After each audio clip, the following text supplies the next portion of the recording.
کہ عمران خان ختم ہو چکا ہے، اس کی سیاست نمٹ چکی ہے، اور چند دن کے لیے جس طرح ایک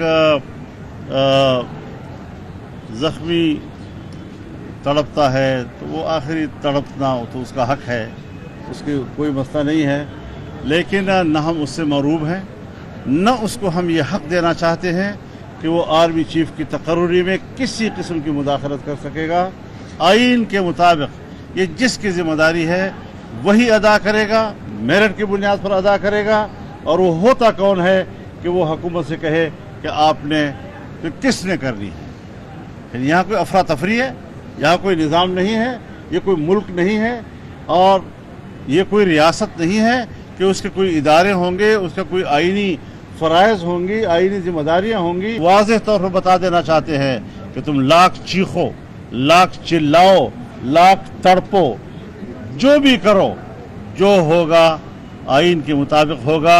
وزیر اعظم کا اختیار ہے تو وہی فیصلہ کرے گا، پارلیمنٹ کا اختیار ہے تو وہی فیصلہ کرے گا، عدالت کا اختیار ہے، الیکشن کمیشن کا اختیار ہے، وہ فیصلے کرتے جائیں گے، اور آپ کی چیخ و پکار ان پر اثر انداز نہیں ہو سکے گی۔ کسی قسم کی وہ پاکستانی پولیٹکس کا اب حصہ نہیں ہے۔ سر یہ بتائیے گا، جس طرح کل میاں جاوید لطیف پر ایف آئی آر ہوئی، مریم اورنگزیب پر ایف آئی آر ہوئی، پنجاب حکومت اداروں کو اس طرح استعمال کر کے ایف آئی آر کر رہی ہے، تو کیا ایسے ادارے کمزور نہیں ہو رہے؟ پولیس جیسا ادارہ پنجاب حکومت خود کمزور ہے اور شاید وہ پلٹ جائے گی۔ اچھا سر، ایک آج کل قومی اسمبلی میں جو ٹرانسجینڈر بل پاس ہوا اس کے اوپر انٹرنیٹ پہ مذہبی جماعتوں کی خاموشی کے اوپر بہت سوال اٹھایا جا رہا ہے۔ حضرت یہ پرانی بات ہے، کوئی سن 1918 کی بات ہے، اور اس وقت واللہ علم ایک چیز پاس ہوئی۔ اس وقت تو میرے خیال میں جو انسانی حقوق جو اسٹینڈنگ کمیٹی ہے اس کے اندر کچھ اراکین گئے اور انہوں نے اس کو موضوع بنایا اور اس میں ترامیم بھی دی ہیں۔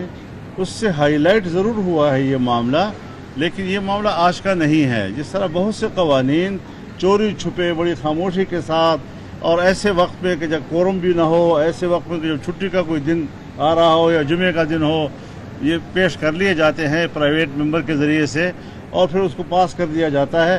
یہ ہے قابل مذمت چیز، اور جو کچھ ابھی سامنے آ رہا ہے وہ ہے بھی قرآن و سنت سے بغاوت، صرف مخالفت نہیں ہے، بالکل بغاوت کی صورت ہے۔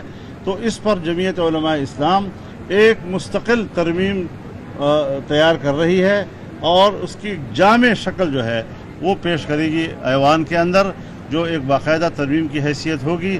جو ترامیم ہمارے دوستوں نے پیش کی ہیں ہم نے اس کا مطالعہ کیا ہے، ہمارے ماہرین نے اس کا مطالعہ کیا ہے، وہ ناکافی ہے، اور اگر ان ترامیم کے ساتھ پھر پاس ہو جاتا ہے تب بھی اس کی شرعی جو مخالفت ہے اس میں فرق نہیں آئے گا۔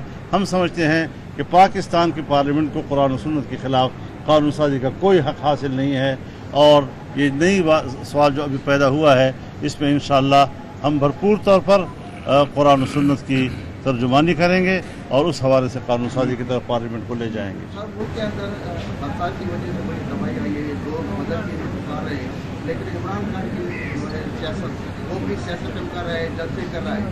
ایک تو یہ بات، دوسری بات یہ کہ بشر خانہ والا جو کیس عدالت میں چل رہا ہے، اس دونوں میں آپ نے حضرت یہ سب کو چور چور کہتا ہے، اور یہ اسی طرح ہے جس طرح کہ ایک چور جب چوری کرتا ہے تو بھاگتی ہوئی بھی چور چور پکار رہا ہوتا ہے تاکہ وہ لوگ سمجھیں کہ شاید کوئی یہ چور کو تلاش کر رہا ہے، کیونکہ وہ خود چور ہوتا ہے۔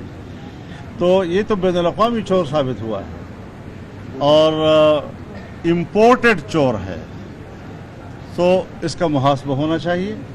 اور ابھی تک اس کے خلاف کیوں کارروائی نہیں ہو رہی، میں خود اپنی حکومت سے شاکی ہوں کہ وہ اس طرح ڈھیل کیوں دے رہے ہیں ایسے مجرم کو کہ جس نے پاکستان کے شریف سیاستدانوں کو ذلیل و رسوا کیا۔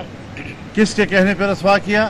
سوال یہ ہے کہ ذوالفقار علی بھٹو جیسے شخصیت کو پھانسی پہ لٹکایا گیا، نواز شریف کو کتنی دفعہ اقتدار سے علیحدہ کیا گیا، جیلوں میں ڈالا گیا، اور شہباز شریف کو ڈالا گیا، ان کے خاندان کو ڈالا گیا۔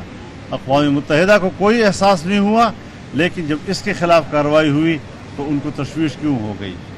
اسرائیلی چینلز نے ان کی خلاف کارروائیوں پر کیوں تشویش کا اظہار کیا؟ تو یہ کس کا نمائندہ ہے؟ جو ہم 13 سال سے کہہ رہے ہیں، اس کی حقیقتیں سامنے آ رہی ہیں۔